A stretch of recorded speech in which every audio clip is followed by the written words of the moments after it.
Bueno, arranquemos de lleno con este análisis sobre el derecho penal venezolano.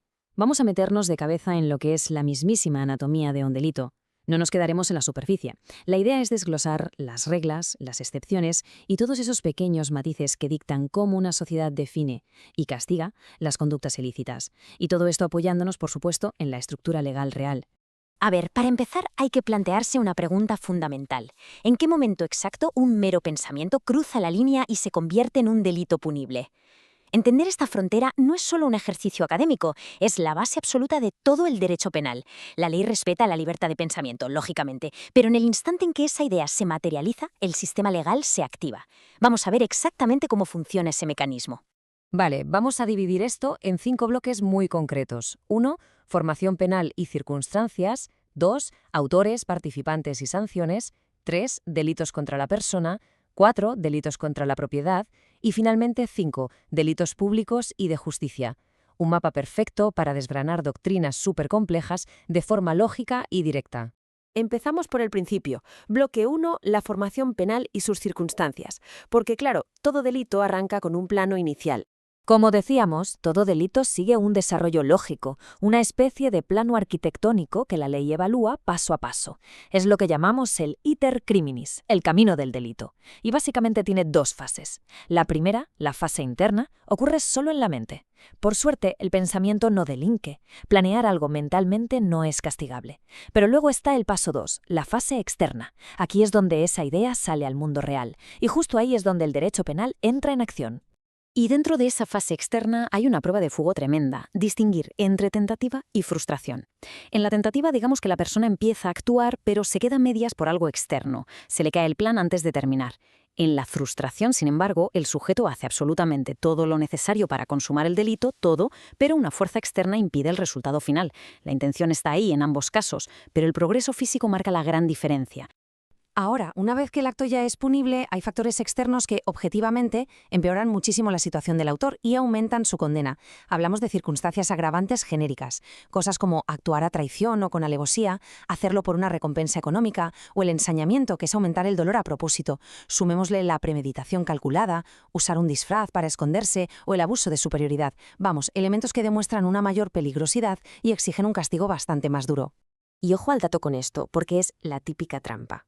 El punto crucial es cómo se reparte esa culpa entre varios, lo que el artículo 85 llama comunicabilidad. Funciona así. Las agravantes personales, como ser familiar de la víctima, solo afectan a la propia persona. Pero cuidado, las agravantes materiales, como llevar un arma, salpican a absolutamente todos los cómplices que supieran que el arma estaba ahí. Es decir, el agravante material se contagia. Pasamos al bloque 2, autores, participantes y sanciones, porque la ley no solo mira el acto en sí, sino a quién lo comete. A ver, al mirar al elenco de personas involucradas, resulta que para la ley no todos son iguales. Destaca una figura clave, el cómplice necesario. Esta es la persona cuya ayuda fue tan, pero tan vital, que sin ella no habría habido delito. Imaginemos al típico empleado del banco, que deja la caja fuerte abierta a propósito para que entren a robar. Para la ley, ese empleado no recibe ninguna rebajita de pena por ser un simple ayudante. No, se enfrenta a la misma condena completa que el autor principal. Además, el factor tiempo lo cambia literalmente todo. Ayudar antes o durante la ejecución del delito, habiéndolo acordado previamente, convierte a esa persona en cómplice sin más. Pero ¿qué pasa si la ayuda llega después de que el delito se ha cometido? Digamos, para esconder pruebas sin haber acordado nada antes. Eso ya es encubrimiento. En el derecho penal, el momento exacto en el que se decide intervenir define el destino legal. Claro, si hablamos de sanciones, tenemos que hablar de cómo pueden desaparecer, otra clásica pregunta de examen. Tenemos la amnistía y el indulto. La amnistía es una medida del poder legislativo y básicamente borra el delito entero. El sistema hace como si nunca hubiera existido. El indulto, en cambio, lo da el presidente de la República y solo perdona el castigo a una persona en concreto, pero el delito en sí, el hecho, no se borra de la historia. Entramos en el bloque 3, delitos contra la persona. Vamos a ver cómo se aplican estas reglas a la categoría más severa de todas. Ahora, Lo que resulta súper interesante es cómo la ley disecciona la intención de alguien frente a un resultado fatal. Fijémonos en la diferencia. En el homicidio culposo no se buscaba matar ni lesionar. La muerte ocurre por pura negligencia, así que ni siquiera admite tentativa. Pero en el homicidio preterintencional la cosa cambia. Ahí sí había intención de hacer daño inicial, de lesionar, pero la situación se va totalmente de las manos y termina causando una muerte que no se buscaba. Bajando un escalón desde el homicidio, tenemos las lesiones personales. Y la ley no se anda con rodeos aquí. Las clasifica de forma casi matemática según los días de recuperación. Van desde las levísimas, que no generan incapacidad, pasando por las leves y menos graves, hasta llegar a las palabras mayores. Las graves, que exigen más de 20 días de recuperación, y las gravísimas, que ya implican un daño incurable o la pérdida de un órgano vital. Todo medido al milímetro. Pero bueno, la integridad no es solo física, ¿verdad? También es moral. Y legalmente hay un mundo de diferencia entre difamación e injuria. La difamación ocurre al inventar y difundir un hecho súper específico y detallado para hundir el prestigio de alguien. La injuria, por otro lado, es simplemente soltar un insulto genérico al honor.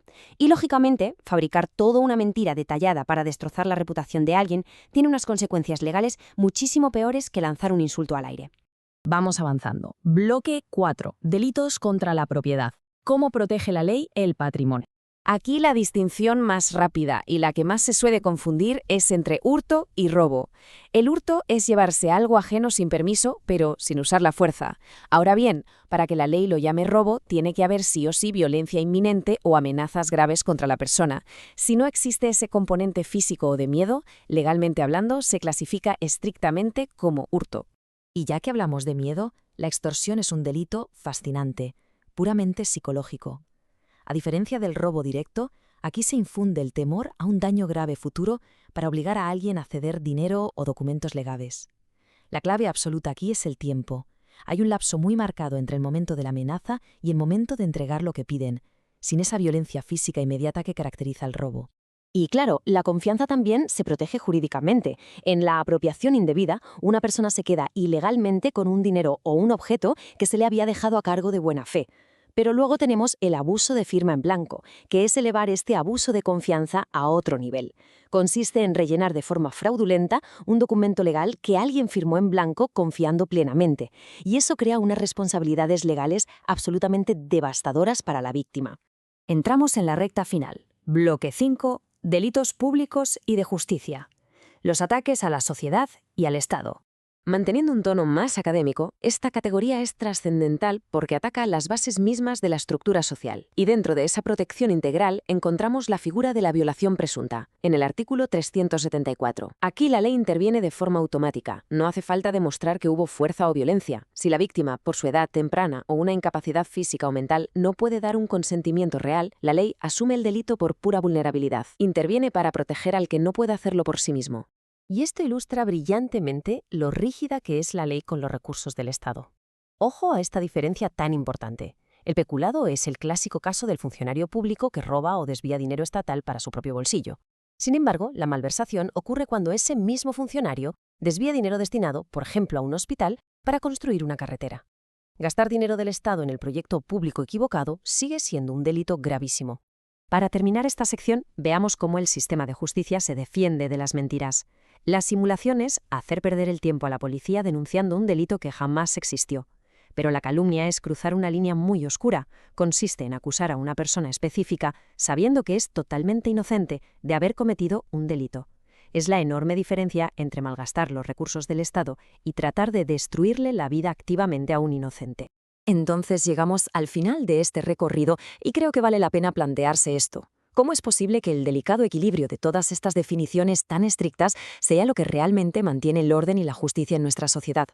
Al conocer estos engranajes desde dentro, queda clarísimo que el Código Penal no es solo un montón de reglas punitivas, ¿verdad? Es literalmente el andamiaje esencial que sostiene la convivencia civilizada, algo que sin duda nos deja con muchas ganas de seguir profundizando.